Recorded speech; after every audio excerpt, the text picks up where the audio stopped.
in terms of frontline service providers, I think one of the most important things is people asking what we need. Because if we're in a bit of a state, or anything really, I think the question, what do you need, like as an open question, not as a sort of directly leading question, is sometimes very simple. It's sometimes something like, I need the lights to be on because I get triggered by semi-darkness, or I need my teddy bear. And I think there are these really, really simple things, because I think people who are faced with the rather overwhelming and unknown task of supporting people with DID kind of think it's very, very complicated, and that they need this huge bag of tools that they sort of feel they won't have. With this client group, one of the things that I've learned to do is just watch and wait, and not necessarily feel that I've got to do something.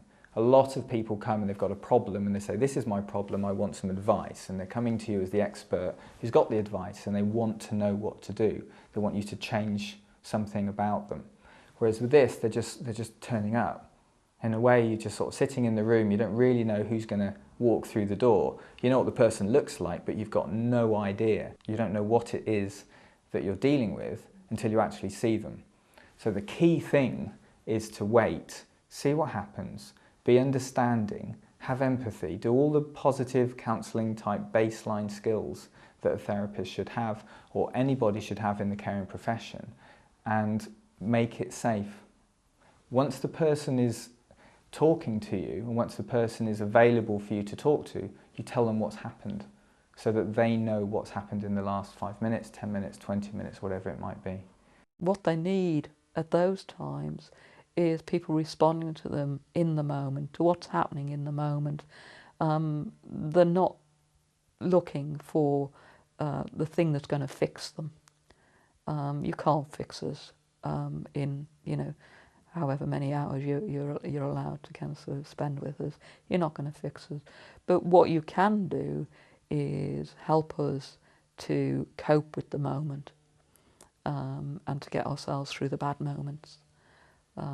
So a common phrase that is often bandied around is to ground us. Often our crises are such that what has happened is that we've lost touch with the here and now. We've become locked in a past that was awful and traumatic, and we want to escape from, and is very, very, very distressing. And we also come from a past where, in order to get care, we had to behave in ways that may seem manipulative, but actually, that was the only way we knew in which to get care. And that has been, encoded in our brains. So when we appear manipulative, it's not that we're kind of being naughty or badly behaved. It's really about, we're asking for care in the only way we know how. The principle of grounding in the main is that if a person is having a traumatic memory and they're shifting and they're really demonstrating a great deal of emotional distress, is to try and make things calm. That's the most important thing. If you panic, then it's obviously something scary is going on, and that's going to lead the person with DID to feel worse.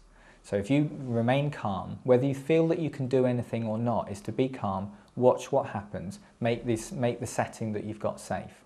So if you don't think that person can leave the room that you're in, is to say to them, you can't leave the room. It's important that you stay in the room because the room is safe. So there's very simple things that you can do for that.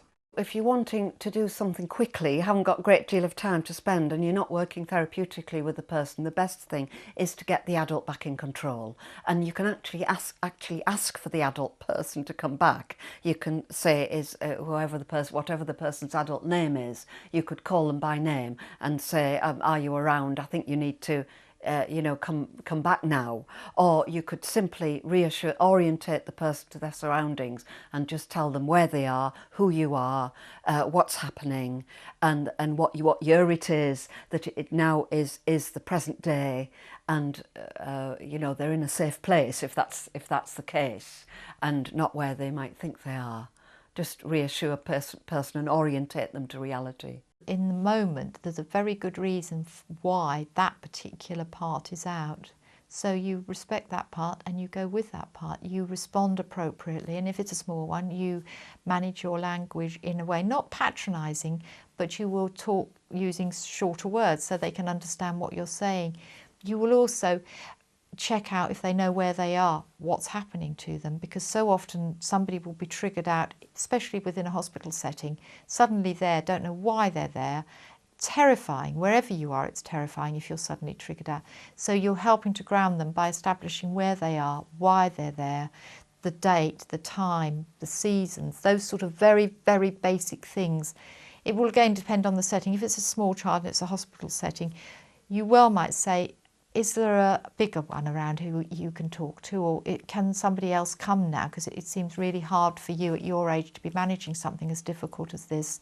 And hopefully you might get a bigger one. If you don't, you have to just manage. But you treat that person as that age, also where others will be listening. But it's not patronising. It is done with respect. It's done with calmness. It's done totally because that is the reality in that moment.